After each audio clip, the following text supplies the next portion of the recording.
आदरणीय सभापति जी, संविधान के 75वें वर्ष में हम प्रवेश कर रहे हैं। इस सदन के लिए भी ये पड़ाव विशेष है क्योंकि इसे भी 75 साल हुए हैं और इसलिए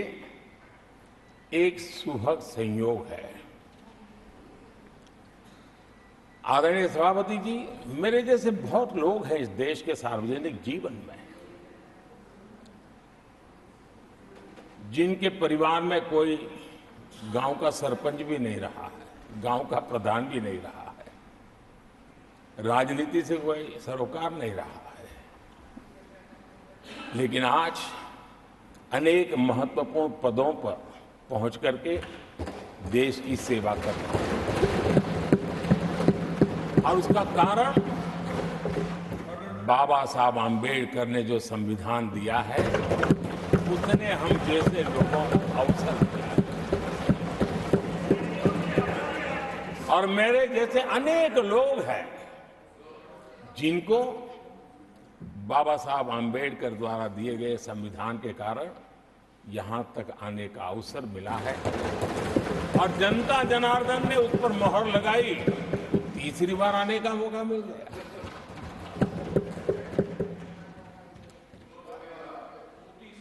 आदरणीय सभापति जी,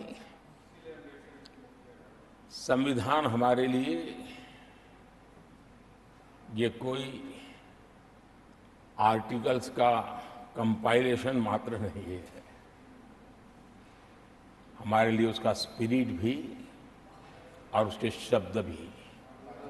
बहुत मूल्यवान है।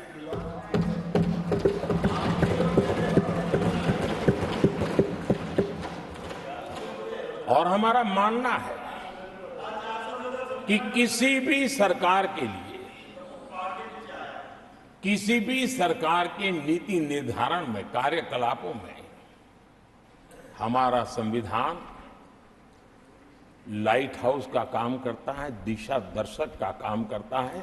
हमारा मार्गदर्शन करता है। आदरणीय सभापति जी,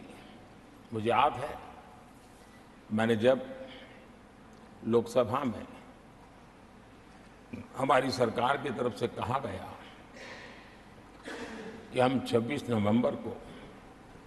संविधान दिवस के रूप में मनाएंगे, तो मैं हैरान हूं जो आज संविधान की प्रत लेकर के कूदते रहते हैं, दुनिया में लहरते रहते हैं, उन लोगों ने विरोध किया था 26 जनवरी तो है, तो संविधान दिवस क्यों लाए। और आज संविधान दिवस के माध्यम से,